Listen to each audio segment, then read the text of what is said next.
What is going on, guys? So back with another video. This one's going to be pretty science-based, a little bit more biology talk in this one. But I think it's very, very interesting and really good to know, especially if your goal is to build a good physique, which is why I make these videos for you guys to pretty much build muscle, lose more fats, and just get the most results from your training. So this is going to be exploiting glute 4 and how to do this to build more muscle and lose more fat. So this is something I honestly only learned about this maybe 5 months ago. So I've implemented the strategies I'm about to explain in this video, and they've helped me tremendously, especially with my recovery and how much muscle I'm able to build, day by day, week by week. If you're just doing this, what I'm about to go into just once, then it's not going to have a huge effect overall. But if you implement these principles into your program, into your routine, then it's going to be the best, bang for your buck you can get from eating carbs, which I'll get into everything that you should do. So starting off, what is GLUT 4? This is basically just glucose transporter 4. So this is what allows glucose, which is carbs, to enter either muscle or fat cells. So both muscle cells and fat cells both have glucose transporters. So you really want to bias all the carbs that you're eating to muscle and not fat. That's like the main goal of exploiting GLUT 4, is to eat carbs when they're the most sensitive to muscle absorption and not fat. So how this works, basically GLUT 4 pretty much like hides inside of the cell, like either muscle or fat cells, and then it'll move to the surface for glucose to actually come in when either there's insulin in the body. So like when you eat carbs, automatically you're going to spike your insulin, and this is going to do it for both fat and for muscle. And then independent of insulin, when you have muscle contraction, so think of post-workout when you go lift, this is going to highly activate, the GLUT 4 translocation when it goes to the membrane in muscle cells specifically. So this is why we can take advantage of the GLUT 4 and basically exploit it this way. So kind of going a little bit deeper into this. So insulin does activate GLUT 4 in muscle and fat cells, like I just said. We don't want to rely on this only, because if we do, fat cells are way more biased to absorb glucose, and then they're going to use that glucose to store more fat when fatty acids also enter the body. So we want to really focus on this side of the equation. So when there's muscle contraction, it's going to happen independent of insulin. So you don't have to actually eat carbs to move the GLUT 4 to the membrane of the cell. When you go lift, you're going to have muscle contraction. And then even if you're not lifting, but you're doing some sort of activity, even walking to an extent does this. It's not going to be the biggest effect, but it does have a small difference. I'll get into this. So this activates GLUT 4 heavily, specifically in muscle cells. This is basically why you have that post-workout window. Like, it is a real thing. Like, I know a lot of people say it might not be real, it might be, but this is kind of the science and the biology behind why it actually does work. Because you go lift, GLUT 4 specifically in the muscle will move to the membrane, and then you're going to have your carbs. So they're going to be way more biased and more sensitive to go directly to muscle cells, which is exactly what we want. So that post-workout window, the muscle cell moves to the GLUT cell. The muscle cells move GLUT 4 to the surface of the cell, and it's very highly sensitive to insulin. So when you go lift, you're also increasing insulin sensitivity to the muscle, basically biasing way more of the calories, all the carbs, and the protein that you're eating more towards the muscle storage instead of fat storage, basically getting both worlds in that post-workout window. And you're also depleting glycogen from the training. So when you go lift, you're using the glycogen that's stored in the muscle. It's going to create more demand, basically just making your muscles in a hungry sponge-like state they're going to want to absorb more glucose in that time.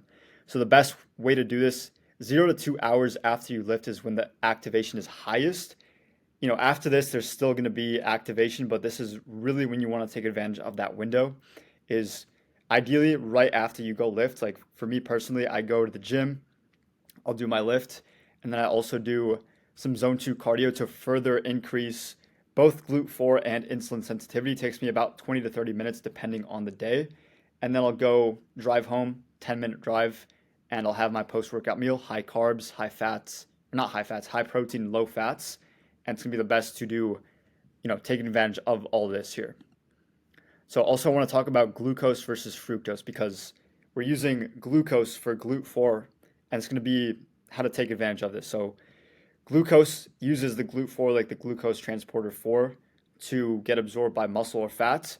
And this is also used by the muscle, the liver, the brain, and fat cells as well. So this is basically the main driver of muscle glycogen, like muscle stores. Your muscles cannot actually use fructose. So this uses GLUT5, which is completely different. It's only going to be fructose here.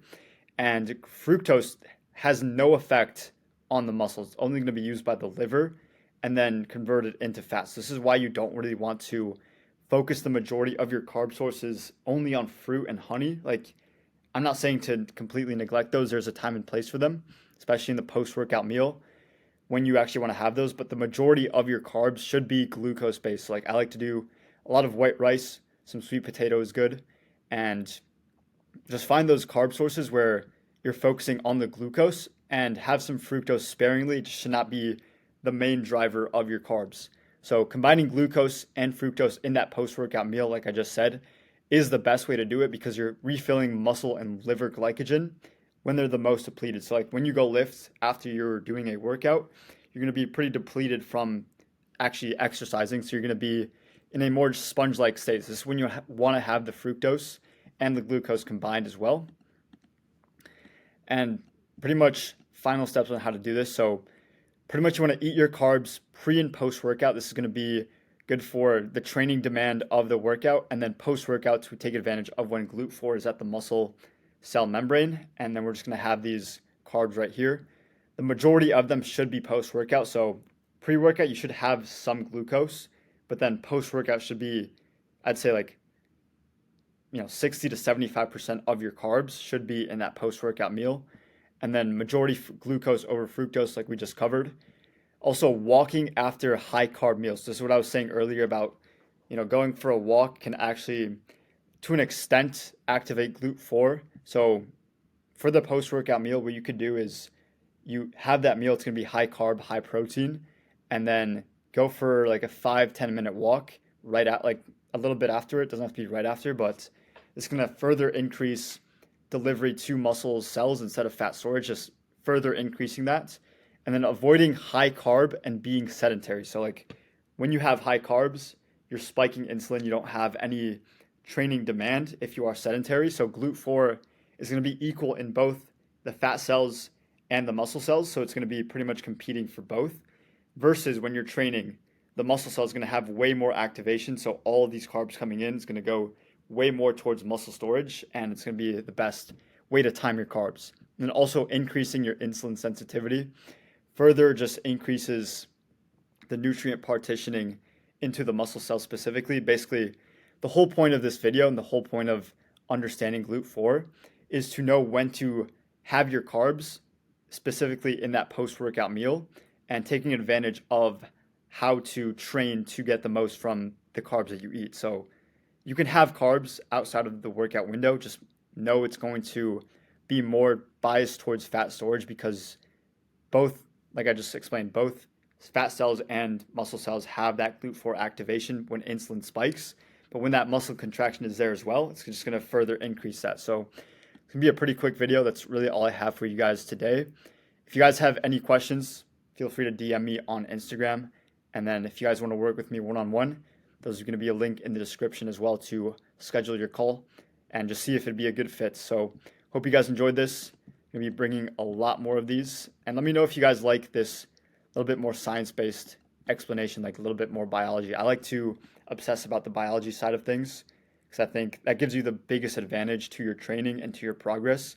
And ever since I've implemented this stuff, it's just made me so much more progress in what I do. So yeah, that's it for the video. I'll see you guys in the next one.